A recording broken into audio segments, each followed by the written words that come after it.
Son, are you okay? Sylvia Lawson reached toward the soldier's shoulder. Get your filthy black hands off him! A white woman in a Mercedes, face twisted with disgust. Trying to rob a soldier? In this neighborhood? Her husband sneered. Typical. These people see a uniform and think it's payday. Live streaming this, a teenager laughed, phone in Sylvia's face. Homeless black lady harasses veteran. Disgusting welfare case, another spat. The soldier hadn't moved. Rain poured down his face like tears he'd forgotten how to cry. Sylvia stood alone.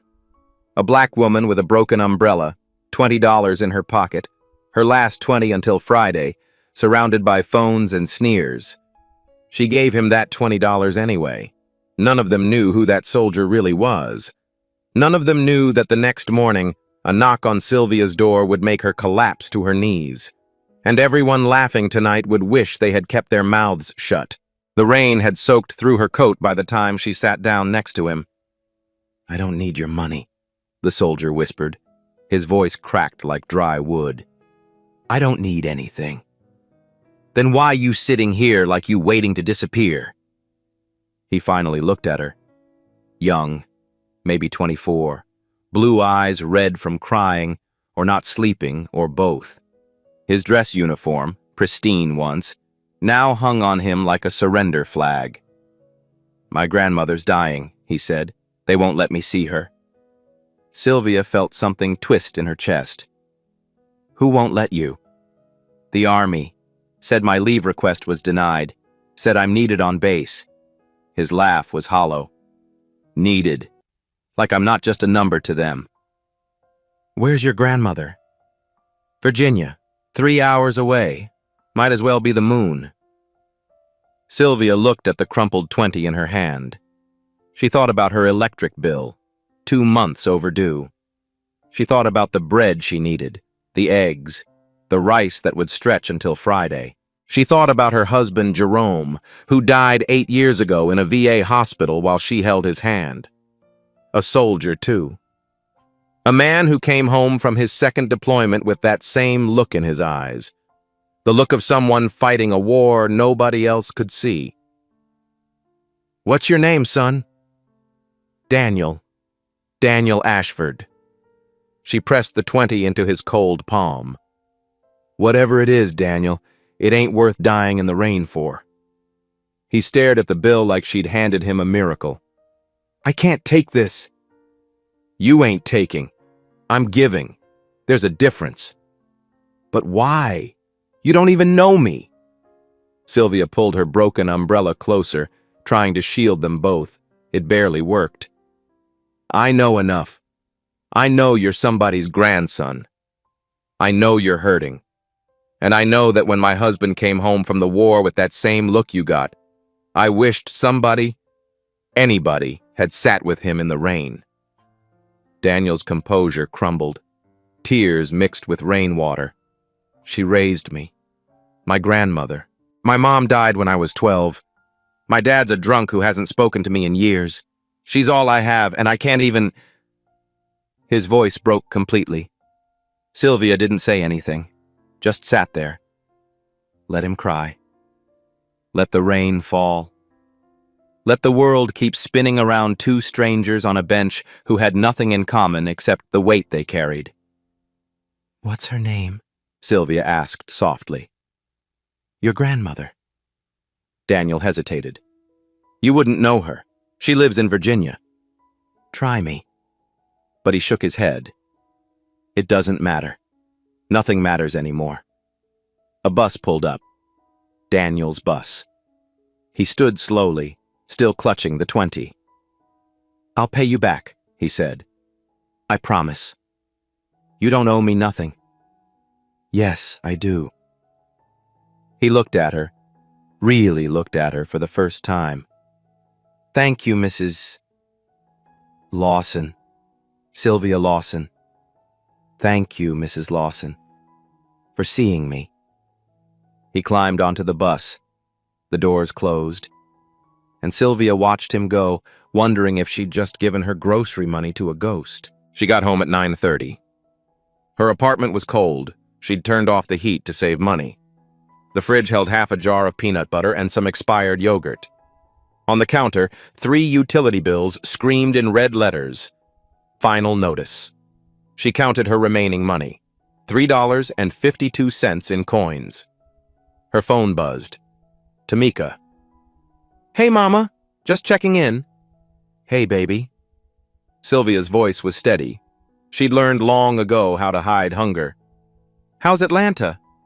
"Busy. Double shifts all week. You okay? You sound tired." "Just a long day. Nothing new." "Did you eat?" Sylvia looked at the empty kitchen. "Of course I ate."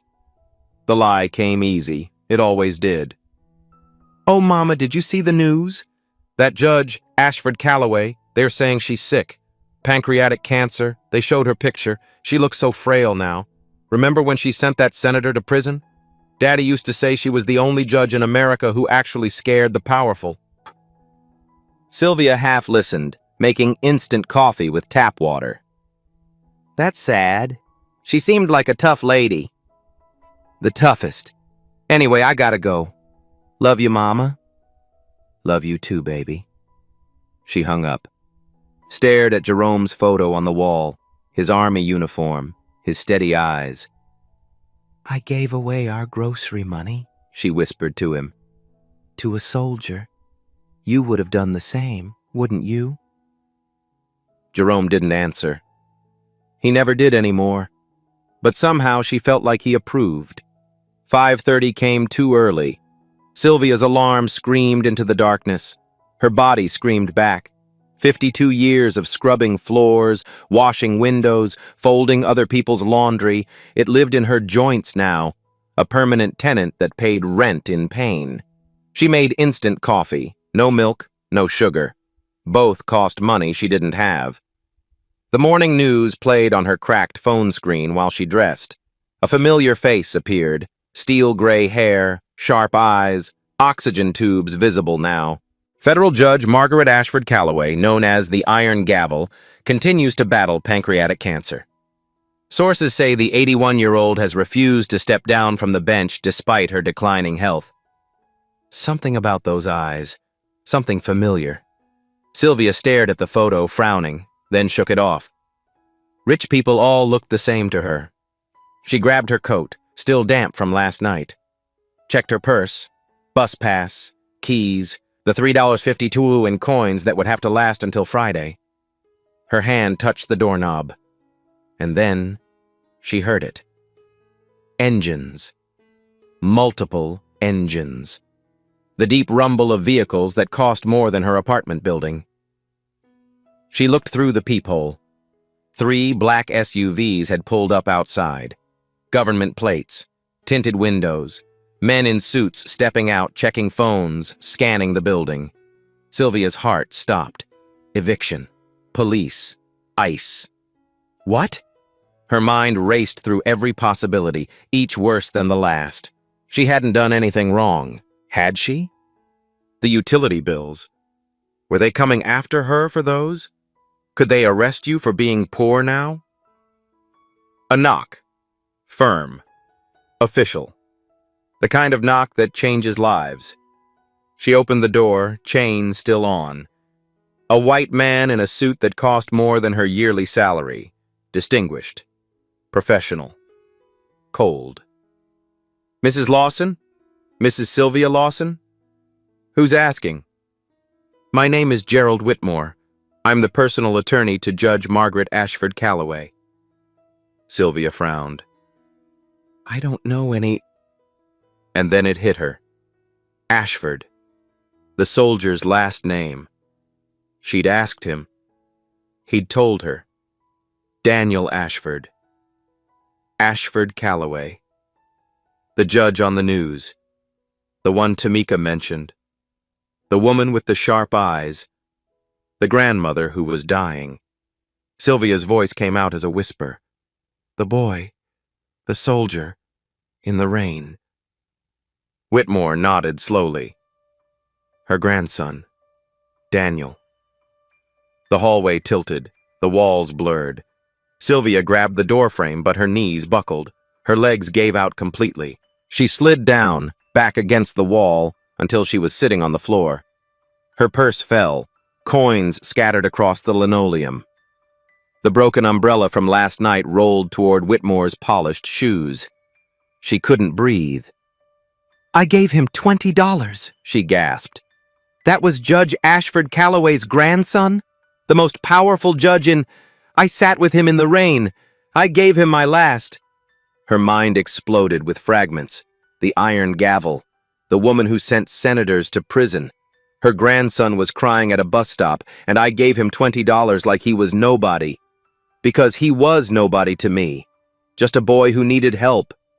She started laughing, then crying, then both at once. Hysterical. Uncontrollable. "Oh my God, oh my God, oh my God!" Whitmore knelt beside her, genuine concern on his face.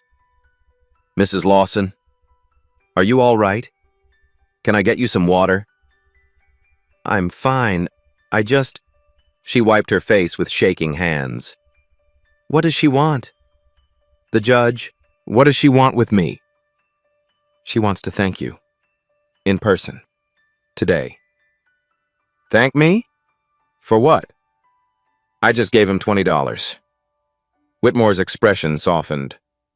"Mrs. Lawson, you gave him more than that. You gave him a reason to keep going. The judge believes you saved her grandson's life." Sylvia stared at him. The words didn't make sense. Nothing made sense. "I have to be at work by 8. I've already spoken with Mrs. Pemberton. You're excused for the day. With pay."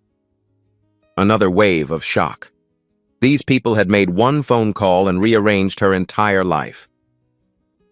"Just give me a minute." She stumbled back into her apartment, closed the door, leaned against it. Jerome's photo watched her from the wall. His army uniform, his steady eyes. "Baby," she whispered, voice cracking. "You're not going to believe what just happened." She splashed water on her face, looked at herself in the cracked mirror. A 52-year-old black woman with tired eyes and rough hands and 3.52 to her name. About to meet one of the most powerful women in America. "Lord," she breathed, "what have I gotten myself into?" The leather seats were softer than her bed. Sylvia sat rigid in the back of the SUV, afraid to touch anything, afraid to breathe too deeply. The car smelled like money, that particular scent of luxury that poor people recognized instantly and never forgot. Through the tinted windows, she watched her world disappear. Row houses with sagging porches gave way to strip malls. Strip malls gave way to gated communities. Gated communities gave way to horse farms with white fences that stretched for miles. Then came the estates. Mansions set so far back from the road that you could only glimpse them through trees. Properties measured not in square feet, but in acres. Wealth so vast it needed its own zip code. "The Ashford estate has been in the family for 4 generations, Whitmore said, breaking the silence. 43 years since Judge Ashford Calloway moved in as a young bride." Sylvia thought about her apartment, the water stain on the ceiling that had been spreading for 3 years, the mice she couldn't get rid of, the neighbors who played music at 2 a.m. because nobody cared enough to complain. "How did you find me?" she asked. "The judge is very thorough. Daniel told her what happened. She had investigators locate you within hours." "Investigators?" Sylvia shook her head. "I gave a boy $20, and suddenly I got investigators looking into me." "You saved her grandson, Mrs. Lawson. She doesn't take that lightly." "Saved him? I just sat with him in the rain." Whitmore's expression flickered, something unreadable. That may have been exactly what he needed. Before Sylvia could ask what that meant, the SUV turned. Iron gates, security cameras, a guard who waved them through without even checking. Then the house appeared. Sylvia's breath caught. She had cleaned mansions for 27 years, big houses, fancy houses, houses with pools and tennis courts and wine cellars. She knew wealth, but this was something else. This was a Georgian palace. 3 stories of red brick and white columns, windows that reflected the gray sky like mirrors, a circular driveway with a fountain that probably cost more than every paycheck she'd ever earned combined. "This is where she lives?" Sylvia whispered. "For 43 years. The car stopped at the front entrance. A butler in a tailored uniform opened her door. Sylvia didn't move. "Ma'am," the butler said politely, "may I help you out? I usually go through the back." The words came out before she could stop them. 27 years of service entrances, of being invisible, of knowing her place. But Whitmore appeared beside her. "Not today, Mrs. Lawson. Today you're a guest." She stepped out onto gravel that crunched expensively underfoot, climbed marble steps that had never known a crack or stain, walked through a front door that was opened for her, not by her. Inside, the entrance hall stretched toward a ceiling painted with angels. Oil portraits lined the walls, generations of Ashfords looking down at her with eyes that matched Daniel's. Antique furniture, crystal chandeliers, books everywhere, leather-bound and ancient and untouched. A housekeeper approached, white, elderly, trembling slightly. "Mrs. Lawson, the judge is waiting in the library. May I bring you tea?" Sylvia almost laughed, almost cried. A white woman in a mansion was offering her tea. "That would be nice," she managed. The housekeeper leaned closer, whispered, "She hasn't smiled in weeks, but when she heard about you, she smiled." Then she straightened and gestured down the hall. "This way, please. The judge is expecting you." Sylvia followed, walking through rooms that cost more than her life, toward a woman who controlled more power than she could imagine, with absolutely no idea what waited on the other side. The library smelled like old books and dying fire. Floor-to-ceiling shelves lined every wall. Thousands of volumes in leather and gold, the accumulated wisdom of a family that had never needed to sell anything. A fireplace crackled weakly, fighting the permanent chill that expensive homes always seem to have.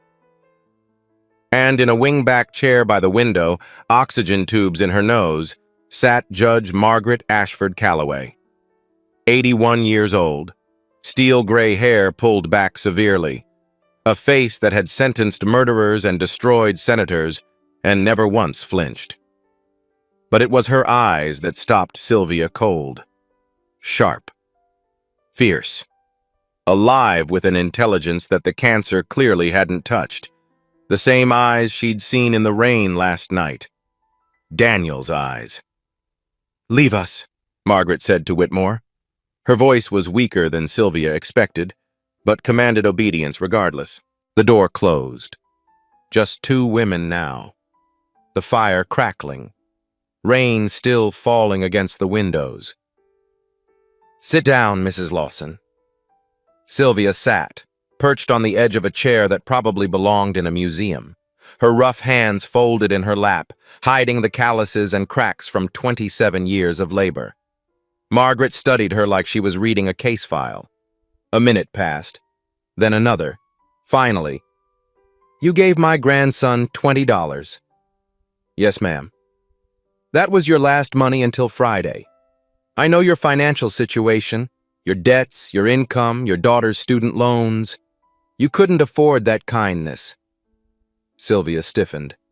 The invasion of privacy should have angered her. Instead, it just felt tired. Rich people always thought they had a right to know everything about everyone. "Ma'am, with respect, I can't afford not to be kind. That's the only thing I got that nobody can take from me." She paused, then added, "Can't repossess kindness. Can't foreclose on compassion." Margaret stared at her, and then, slowly, impossibly, the iron gavel cracked. Tears rolled down the old woman's face. Silent, unstoppable. The kind of tears that came from somewhere so deep they'd been locked away for years. "I've sat on the federal bench for 38 years, Margaret whispered. I've sentenced murderers. I've brought down corrupt senators. They call me the Iron Gavel because I never let emotion affect my judgment." She took a shuddering breath. "But I couldn't save my own grandson." "Ma'am, his father, my son, is a drunk who hasn't spoken to him in years. His mother died when he was 12. I raised that boy. I gave him everything I could: education, opportunity, love." Margaret's voice broke, and when he needed help most, he didn't come to me. He sat in the rain at a bus stop alone, thinking about ending his life. And a stranger, a woman with nothing, gave him something I couldn't. Sylvia's heart clenched. "What did I give him that you couldn't?" "Simple human kindness, without judgment, without expectation, without needing to know who he was or what he could do for you." Margaret reached out and took Sylvia's hand. Her grip was weak but desperate. "You saw my grandson when his own blood couldn't see him." Sylvia was crying now too. She hadn't meant to. It just happened. "He's a good boy," she said softly. "I could tell. He just needed someone to sit with him." That's exactly what he needed. And I was too busy being powerful to notice. They sat in silence for a moment. Two women from opposite ends of the world, connected by a boy in the rain. Then Margaret composed herself, wiped her face, became the judge again. "There's more you need to know. Daniel didn't just run away because he was sad." Sylvia frowned. "What do you mean?" "He's a military intelligence analyst. 3 weeks ago, he discovered evidence of massive corruption, defense contracts being manipulated, millions of dollars in kickbacks being funneled to private accounts." Corruption? In the military? The man behind it is Congressman Victor Hamill. He has allies everywhere: military brass, Pentagon officials, media contacts. When Daniel tried to report what he found, they didn't thank him. They tried to destroy him. Margaret's eyes hardened with familiar fury. They fabricated misconduct charges, denied his leave requests, isolated him from everyone who could help. They were going to arrest him on false charges, court-martial him as a deserter and a traitor. So he ran. He ran to me, but he never made it. My phones were being monitored. My staff intercepted his messages for my protection. Her voice dripped with bitter irony. I didn't know he was trying to reach me until 2 days ago. By then he was at the bus stop. By then he was ready to give up. Sylvia thought about Daniel's eyes, that hollow look, the way he sat in the rain like he was waiting to disappear. "What do you need from me?" she asked. Margaret leaned forward. "I'm dying, Mrs. Lawson. Pancreatic cancer. 3 months, perhaps less. I can fight for Daniel legally. I still have powerful friends, but Hamill controls the narrative. If I appear publicly, they'll claim I'm senile, that I'm using my position to protect a deserter. So you need someone they can't attack. You're a working woman who gave a stranger her last $20. Your story is unimpeachable. I want you to testify, not in court, but publicly, about who Daniel really is." Sylvia's hands were shaking. "Ma'am, I clean houses. Nobody listens to people like me." "That's exactly why they'll listen." Margaret's eyes blazed. "Because you have something Congressman Hamill will never understand." "What's that?" Margaret smiled, thin, fierce, proud. "Kindness isn't charity, Mrs. Lawson. It's the only justice that never fails." The words hung in the air, a slogan, a battle cry, a promise. "Will you help me save my grandson?" Sylvia thought about the people at the bus stop, the phones in her face, the sneers, the contempt. She thought about Jerome, who served his country for 22 years and died in a VA hospital waiting for benefits that never came. She thought about every time she'd been told she was nothing, nobody, invisible. "I'll help," she said. But I got one condition. Margaret raised an eyebrow. Name it. You mentioned compensation, paying my debts, my daughter's loans. Of course, whatever you need. No. Sylvia stood. I didn't help Daniel for money. If I take payment now, everything I do next is tainted. People will say you bought me. Margaret stared at her, speechless. If I speak for your grandson, it's because it's right, not because I'm on your payroll. A long silence. Then Margaret laughed, a real laugh, rusty from disuse but genuine. In 38 years on the bench, I've seen thousands of witnesses, politicians, executives, experts, celebrities. She shook her head in wonder. I have never met anyone like you. Sylvia smiled. We've always been here, Judge. You just have to look in bus stops during rainstorms. They found Daniel in the guest house. He looked worse than last night, thinner somehow, as if fear had been eating him from the inside. But when he saw Sylvia, his face transformed. Mrs. Lawson? He stood at attention, military instinct overriding exhaustion. How did you? Boy, sit down before you fall down. Sylvia walked toward him, arms already opening. And stop calling me ma'am. He laughed, a broken, relieved sound. Yes, Ma. Yes. She hugged him, the way she used to hug her nephews, the way she wished someone had hugged Jerome when he came home from war with ghosts in his eyes. Thank you, Daniel whispered into her shoulder. You're the first person in months who looked at me like a human being, not a problem to solve. You ain't a problem, baby. You're somebody's grandson. You're somebody's soldier. You're somebody who needed help. She pulled back, held his face in her rough hands. Now, I need you to tell me something. And I need you to tell me true. Daniel swallowed. Anything. At that bus stop, before I came over. Her voice was gentle but firm. What were you thinking about? His face crumbled. He couldn't answer. Didn't have to. That's not an option anymore, Sylvia said fiercely. You hear me?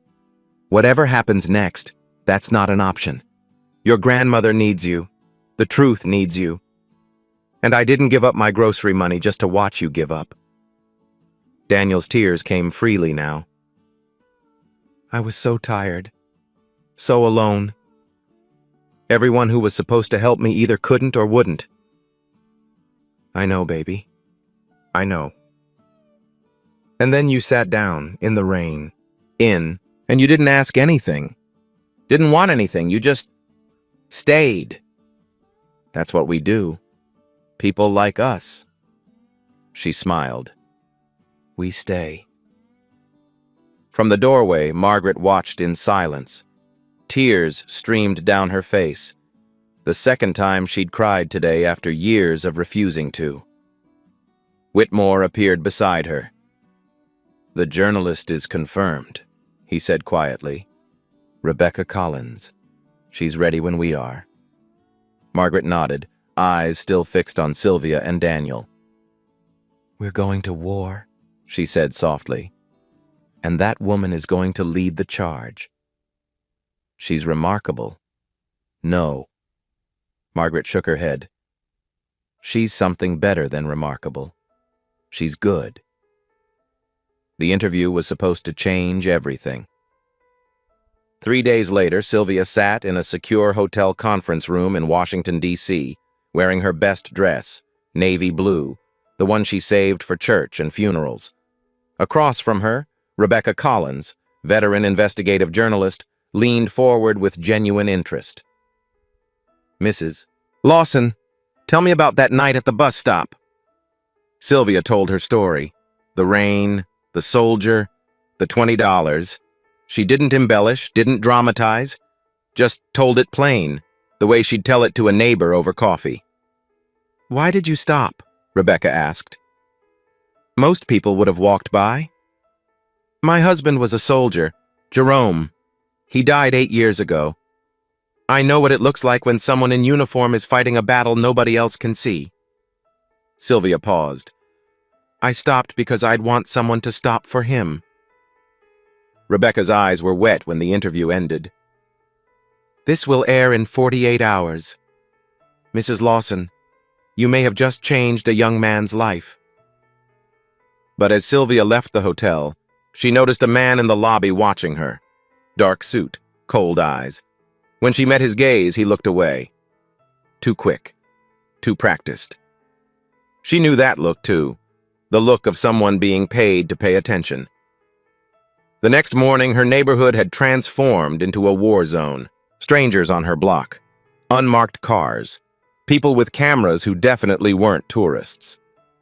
Mrs. Lawson, is it true you have a criminal record? Mrs. Lawson, are you being paid by the Ashford family? Mrs. Lawson, any comment on the fraud allegations? She pushed through them, heart pounding. Inside her building, Mrs. Patterson was waiting. 70 years old, been her neighbor for a decade. Sylvia, people have been here all morning. Official looking, they went through your mailbox. Went through my... Her phone buzzed. Unknown number. A link. She clicked it and felt the floor drop away. Soldier's savior has history of fraud. The article claimed she'd been arrested for check fraud in 1998. A lie. That she owed money to loan sharks. A lie. That she'd abandoned her daughter when Tamika moved to Atlanta. A twisted, vicious lie. Her phone rang. The landlord. Mrs. Lawson, I've received complaints. Health code violations. You have 30 days to vacate. Violations? I've lived here 11 years. There are no... I'm sorry, it's out of my hands. He hung up. Sylvia stood in her kitchen, watching her life collapse around her. The lies spreading. The eviction notice coming.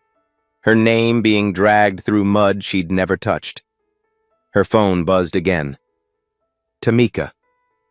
Mama? Her daughter's voice was panicked. Someone called my hospital. They're asking questions about my nursing license. They're saying I falsified patient records. Baby. That's my career, Mama. What's happening? Sylvia closed her eyes. They're fighting back. Who? Who's doing this? The people who want Daniel to disappear. That night, the knock came at 11. Soft. Polite. The knock of someone who knew they held all the power. Sylvia opened the door with the chain on. A white man stood in her hallway. 60s. Silver hair. Expensive coat that cost more than everything she owned combined.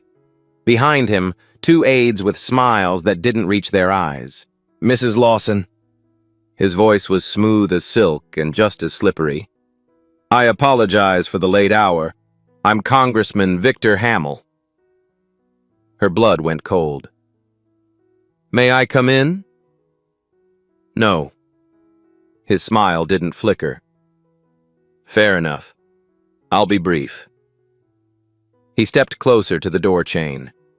Close enough that she could smell his cologne. Close enough that she could see the calculation in his eyes. I'm here to offer you a way out.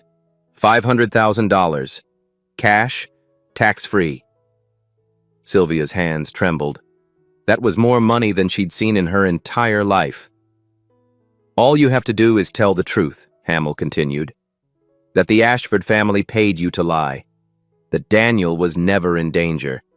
That you made the whole thing up for money. That is a lie. That's a matter of perspective. His smile widened. The point is, you take the money, all of this goes away. The articles disappear. Your landlord changes his mind. Your daughter's nursing license stays intact. And if I don't... The smile vanished. Beneath the polished exterior, something ugly emerged. Mrs. Lawson, I have friends everywhere. Police departments, federal agencies, media companies, courts. He leaned in. I can make your life a living hell. I can make sure your daughter never works in medicine again. I can find irregularities in your tax returns, your employment history, your entire existence." He paused, letting the threat sink in. "You're a cleaning lady from Baltimore. You have nothing. No power. No connections. No money. In a week, no one will remember your name." His eyes glittered with contempt. "Make the smart choice." Sylvia looked at him. This man who thought he could buy her silence. This man who thought poverty meant weakness. This man who thought she had nothing to lose. He was wrong. She had her word. She had her husband's memory. She had 27 years of being underestimated by people exactly like him. She unchained the door, opened it fully, looked him dead in the eye. "Congressman, my husband served this country for 22 years. He taught me that there are some things you don't sell, not for any price." Hamill's face tightened. "You can take my apartment. You can take my reputation. You can take everything I have. But you can't take my word. And my word is that Daniel Ashford is an innocent man, and you're trying to destroy him because he caught you stealing." She stepped closer, close enough to see the shock in his eyes. "Now get out of my hallway before I call the police." For a long moment, nobody moved. Then Hamill's mask slipped completely. Pure hatred. Pure fury. "You'll regret this," he hissed. "Maybe. But I'll sleep tonight. Can you say the same?" He turned and walked away. His aides followed. The elevator dinged. They were gone. Sylvia closed the door, locked it, and collapsed against it, sliding to the floor exactly like she had when Whitmore told her about Daniel. But this time, she wasn't collapsing from shock. She was collapsing from the weight of what she'd just done. Alone in her dark apartment with enemies circling and everything falling apart, Sylvia Lawson sat on her floor and shook. She was terrified, but she was still standing, and that was enough. Dawn came slowly, gray light seeping through windows Sylvia hadn't slept near. She'd sat in the corner all night, watching the door, waiting for them to come back. They didn't, but she knew they would. Men like Hamill didn't accept no. They just found new ways to make you say yes. Her phone rang at 6. Tamika. "Mama." Her daughter's voice was different now, harder, angrier. "I quit my job." "Baby, no. Your career. My career is nothing if I let them use it to hurt you. I already talked to a lawyer friend. I'm coming home." "Tamika, you didn't raise me to run from bullies, Mama. You raised me to stand up. So that's what I'm doing." Sylvia felt tears coming again. Seemed like all she did lately was cry. "Your daddy would be proud of you." "He'd be proud of you, Mama. Now let's go take these people down." The church basement smelled like old hymnals and fresh coffee. Whitmore had arranged the meeting in secret, a place Hamill's people would never think to look. When Sylvia arrived, 3 strangers were already waiting. A white man, 50s, weathered face. A Latina woman, 40s, professional dress that had seen better days. An Asian American man in his 30s, military bearing, haunted eyes. "Mrs. Lawson," Whitmore said, "meet Harold Morrison, Elena Vega, and Captain James Wheeler. All of them have been destroyed by Congressman Hamill." Harold spoke first. "I'm a veteran, 30 years of service. When I filed a complaint about contract fraud on my base, they canceled my disability benefits. I lost my house." Elena was next. "Government contractor. I refused to sign off on falsified invoices. They blacklisted me from federal work. I haven't had a real job in 2 years. James's voice was barely a whisper. "Army captain. I reported Hamill's corruption through proper channels. They gave me a dishonorable discharge on fabricated charges. My wife left me. I haven't seen my kids in 2 years. Sylvia looked at them. 3 people broken by the same monster. 3 lives shattered for telling the truth. "Why are you telling me this?" Harold laughed bitterly. "Because we were cowards. We all took money or threats and stayed quiet. And it didn't matter. He still ruined us." "But you said no," Elena added. You looked him in the eye and said no. That makes you the bravest person we've ever met, James said, and maybe the only one who can stop him. Sylvia's heart was pounding. What are you asking?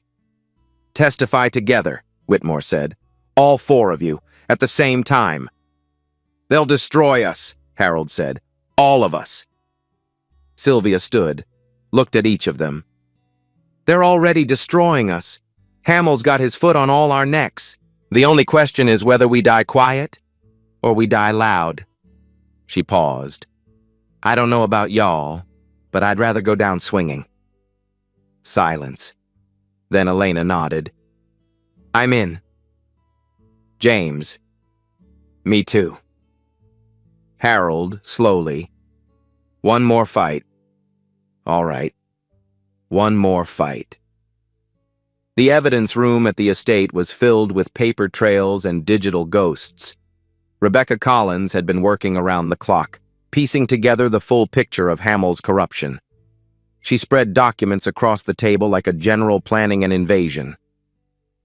Bank transfers totaling $4.8 million, all traced to Hamill's offshore accounts. Internal memos ordering Harold's benefits terminated. Emails from Hamill's office explicitly threatening Elena. Fabricated misconduct reports in James's military file with dates that don't match reality. She looked up, eyes gleaming. And the crown jewel. She pressed play on a recording. Hamill's voice filled the room.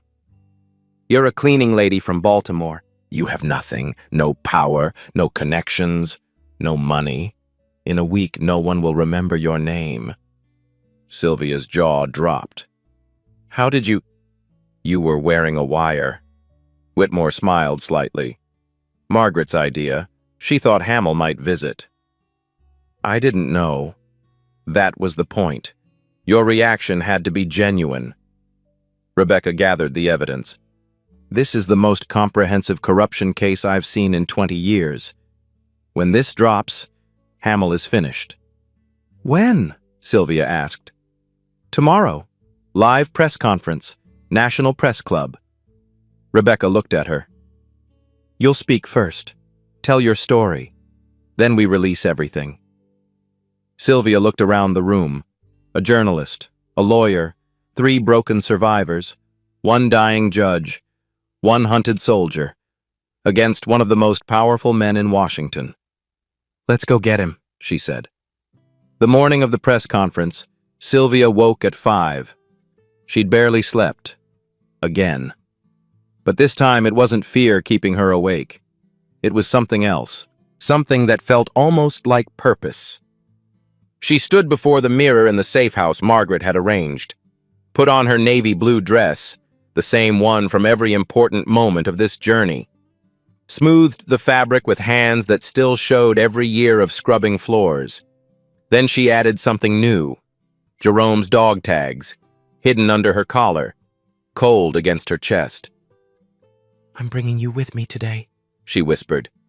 You always said a soldier never fights alone. Tamika knocked. Mama, car's here. They held each other in the hallway. Mother and daughter, survivor and survivor. You ready? No, Sylvia admitted. But I'm going anyway. The National Press Club was chaos organized into rows. Cameras, microphones. Journalists from every major outlet crammed into a room designed for half as many. In the back, Sylvia spotted men in expensive suits, Hamill's lawyers, she guessed. Watching. Waiting. Ready to pounce on any mistake. But in the front row sat Daniel, in civilian clothes, looking healthier than she'd ever seen him. Beside him, Tamika. Beside her, Harold, Elena, and James. Her people, her army. Rebecca Collins touched her shoulder. Whenever you're ready, Mrs. Lawson. Sylvia walked to the podium. The room fell silent. 100 cameras pointed at her face. 100 microphones waited for her words. 100 people who had never cleaned a toilet in their lives, waiting to hear what a maid from Baltimore had to say. She gripped the podium edges, found Daniel's eyes, found Tamika's, breathed, and began. My name is Sylvia Lawson. I'm 52 years old. I live in Baltimore. I clean houses for a living. I've done that for 27 years. Her voice was steady, stronger than she expected. 3 weeks ago, I was waiting for the bus in the rain. I had $20 in my pocket, my last money until payday, and I saw a young soldier sitting alone on a bench. She paused. He'd been there for an hour, soaking wet, not moving. I know that look. My husband was a soldier. He came home from his second deployment with that same look, like he was fighting a war nobody else could see. So I walked over. I sat down. I gave him my $20. She looked directly into the cameras. He told me his grandmother was dying and the military wouldn't let him see her. I didn't know who his grandmother was. I didn't care. I just saw a boy who needed help. That boy was Daniel Ashford. His grandmother is Judge Margaret Ashford Calloway. Murmurs rippled through the room. I found out the next morning when 3 black SUVs showed up at my apartment. I collapsed right there in my doorway. Couldn't believe it. She took a breath. But here's what I've learned since then. Daniel wasn't just sad. He was being hunted. He discovered that a powerful man was stealing millions from the American military. When he tried to report it, they destroyed his life. Her voice rose. They called him a deserter. They denied his leave. They pushed him to the edge. And when I tried to help tell his story, they came for me too. They wrote lies about me in the papers. They're evicting me from my apartment. They threatened my daughter's career. A congressman came to my door at midnight and offered me $500,000 to lie. She let that sink in. I said no. Because some things aren't for sale. I'm nobody important. I clean houses, I take the bus, I clip coupons. But I know the difference between right and wrong. She found Hamill's lawyers in the back, looked right at them. And what they're doing to Daniel Ashford is wrong. You want to know who this young man really is? He's the kind of person who'd rather lose everything than betray his country. Her voice dropped to steel. And some of you in this room are the kind of people who'd betray your country to gain everything. Absolute silence. Then, from the back, someone started clapping. Then another. Then the whole room erupted. Sylvia stepped back from the podium, shaking, tears streaming down her face. Tamika rushed forward, wrapped her in her arms. Daniel was crying. Even Whitmore was wiping his eyes. But it wasn't over. Rebecca Collins took the podium, face grim with professional determination. What Mrs. Lawson just told you is the human story. Now let me show you the evidence. Screens lit up behind her, bank statements, emails, military documents with dates that didn't add up, the paper trail of $4.8 million flowing from defense contractors into offshore accounts. Daniel testified next, explaining exactly what he found, how he reported it, how they tried to silence him. Then Harold, Elena, and James. Video testimonies from all three. Their faces finally public. Their stories finally heard. And finally, the crown jewel. Rebecca pressed play. Hamill's voice filled the room, crystal clear. You're a cleaning lady from Baltimore. You have nothing, no power, no connections, no money. In a week, no one will remember your name. Gasps, murmurs. Someone in the back cursed loudly. Rebecca looked at Sylvia.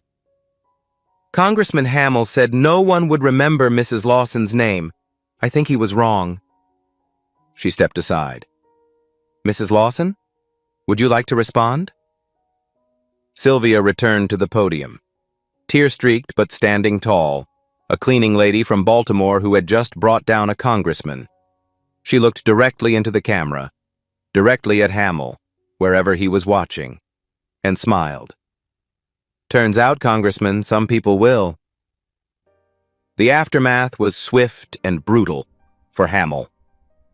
Within 24 hours, the Department of Justice opened a criminal investigation. Within 48 hours, the Pentagon suspended Daniel's AWOL status and announced a full review of his case. Within 72 hours, Congressman Victor Hamill resigned from Congress. Criminal charges were expected within the month. Harold Morrison's disability benefits were reinstated with back pay. Elena Vega received calls from 3 federal agencies offering her contracts. Captain James Wheeler's dishonorable discharge was overturned pending review. Sylvia's eviction disappeared. Her landlord suddenly discovered that the violations were clerical errors. The articles vanished from the internet. Tamika's nursing license investigation was closed with no findings. And in a hospital bed at the Ashford estate, Judge Margaret Ashford Calloway watched the news with oxygen tubes in her nose and tears on her cheeks. "She did it," she whispered to Whitmore. "That magnificent woman did it." "She's remarkable," Whitmore agreed. Margaret shook her head. "No, she's something better than remarkable." She smiled, the first real smile in months. "She's good." 2 weeks later, Sylvia visited Margaret for the last time. The cancer had advanced. The judge was smaller now, frailer, propped up on pillows in her hospital bed. But her eyes were peaceful in a way they hadn't been before. Daniel sat beside her, holding her hand. Sylvia entered with daisies, not roses, not lilies, just simple daisies from Mrs. Patterson's garden. "The expensive kind don't last any longer," she said. "These are from a friend." Margaret laughed. It was weak, but real. "Sit with me, Sylvia." First names now. After everything, formality seemed ridiculous. "I spent 40 years sending people to prison," Margaret said. "I thought that was justice, punishment for the wicked, balance restored." She shook her head. "But you taught me something different. Real justice isn't about punishment. It's about protection, protecting the people who can't protect themselves." "You protected Daniel," Sylvia said. "We protected each other." Daniel cleared his throat. "I've been offered a position. There's a nonprofit that defends military whistleblowers, helps people like me who try to do the right thing and get crushed for it. They want me to run their advocacy department." Margaret squeezed his hand. "Use it well. Make it mean something." "I will, Grandma, I promise." She turned to Sylvia. "Now, we need to discuss compensation." Sylvia started to protest, but Margaret raised a hand. "This isn't payment for kindness. This is damages. You lost wages. You were harassed. You were nearly evicted. Your daughter almost lost her career because of me, because I asked for your help. That's justice, Sylvia, the kind I used to believe in. Let me give it to you." Sylvia considered. For a long moment, she said nothing. Then, "My daughter's student loans, that's all. She earned that education fair and square. She shouldn't be punished for what happened." "Done. And one more thing." "Name it." "A scholarship, in my husband's name. For children of veterans who can't afford college. Jerome would have wanted that." Margaret smiled. "The Jerome Lawson Memorial Scholarship. I'll fund it personally. It will outlast both of us." Sylvia took her hand, held it gently. "Thank you, Margaret." "Thank you." The judge's eyes were wet. "You reminded me why I became a judge in the first place. To protect people who can't protect themselves." She looked at Jerome's dog tags, still visible under Sylvia's collar. "He would have been proud of you." "I hope so. I know so." They sat together in silence. A dying judge and a cleaning lady, 2 women from opposite ends of the world, joined by something neither had expected. Kindness. The only justice that never fails. 1 month later, Sylvia stood at the same bus stop where it all began. Same route, same time. Light rain falling from a gray sky. She still cleaned houses, but only 3 days a week now, for families who treated her with respect. The other days, she volunteered at the Baltimore Veterans Center. The broken umbrella was gone. In its place, a new one, a gift from Daniel, delivered with a note, "For the next person who needs shelter." She opened it as the rain grew heavier. A young woman sat down beside her. Early 20s, mascara running, phone clutched in her hand, crying silently. That look in her eyes. Sylvia recognized it immediately. "Whatever it is, honey," she said softly, "it ain't worth dying in the rain for." The young woman looked up, startled. Sylvia sat closer, extended the umbrella to cover them both. "Now, you want to tell me about it?" The young woman stared at her, a stranger offering kindness in the rain. Then, slowly, she started to talk, and Sylvia listened, just like before, just like she always would. 6 months later, Judge Margaret Ashford Callaway passed peacefully, surrounded by family. Congressman Victor Hamill was convicted on 14 counts of fraud and bribery, currently serving 12 years in federal prison. The first Jerome Lawson Memorial Scholarship was awarded last spring. The recipient? The daughter of a soldier who died in Afghanistan. Sylvia sat in the front row at the ceremony. She was still wearing Jerome's dog tags. If this story moved you, share it with someone who needs to hear it today. And next time you see someone who looks like they need help, maybe you'll be their Sylvia.